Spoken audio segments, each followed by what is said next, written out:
Aujourd'hui, j'aimerais vous parler d'un outil que Dieu nous a donné, que nous négligeons parfois, qui est notre voix. Ta voix, ce n'est pas juste un moyen de t'exprimer, ce n'est pas juste un moyen de chanter ou de parler, mais il faut que tu saches que ta voix est spirituelle. Elle est puissante. Amen. Elle peut faire tomber, elle peut construire, elle peut sauver, mais elle peut aussi blesser. Ta voix est une arme spirituelle. Dans Josué 6, on voit une scène étonnante. Le peuple d'Israël est face à la ville de Jéricho. Une ville fortifiée, avec des murs infranchissables. Mais Dieu ne leur demande pas de prendre des marteaux ou des échelles, il leur demande de tourner autour de la ville et de crier. Amen. Amen. La Bible nous dit dans Josué chapitre 6, verset 20, « Les trompettes sonnèrent et la muraille s'écroula. » Ce son, ce cri de leur voix a fait tomber les murs. Cela nous montre que certains murs dans nos vies, des murs d'échecs, des murs de péché, des murs d'angoisse, ou encore des murs de blocage spirituel ou familial, ne tomberont pas tant que tu resteras silencieux. Amen. Il y a des délivrances que tu vivras seulement quand tu ouvriras la bouche. Quand tu crieras à Dieu. Quand tu déclareras sa parole.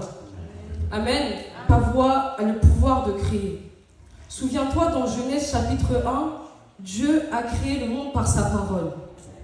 Dieu dit que la lumière soit et la lumière fut. Dieu n'a pas utilisé ses mains, mais il a utilisé sa voix. Dans ce même chapitre, il est dit Dieu créa l'homme à son image. C'est-à-dire que si Dieu a créé par la parole, toi qui es à son image, tu peux aussi créer. Ta parole a un pouvoir. Quand tu déclares « je suis trop nul », tu te détruis. Amen. Quand tu dis « je vais réussir avec l'aide de Dieu », tu ouvres une voie spirituelle. Amen. Quand tu dis « Dieu est fidèle, je tiens bon », tu fortifies ta foi. Amen. Ta bouche crée ton environnement. Tes paroles bâtissent ta foi, mais peuvent aussi la tuer. La mort et la vie sont au pouvoir de la langue. La mort et la vie sont au pouvoir de la langue. Ta voix est importante. Ta voix reflète qui tu es spirituellement. Jésus dit dans Matthieu chapitre 12, verset 34, « C'est de l'abondance du cœur que la bouche parle. » Je répète, c'est de l'abondance du cœur que ta bouche parle. Amen. Ce que tu dis reflète ton cœur, ton état intérieur. Mais si tu es rempli de la présence de Dieu, ta bouche va le révéler. Amen. Et c'est pour ça que l'apôtre Paul nous encourage à avoir des paroles qui édifient. Des paroles qui encouragent. Des paroles qui bénissent. Laisse-moi te dire que c'est avec la bouche qu'on se repent.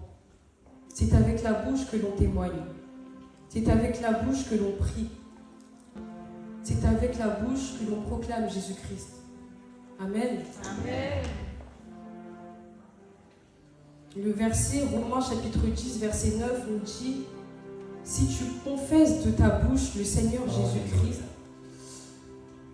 si tu crois dans ton cœur, tu seras sauvé. »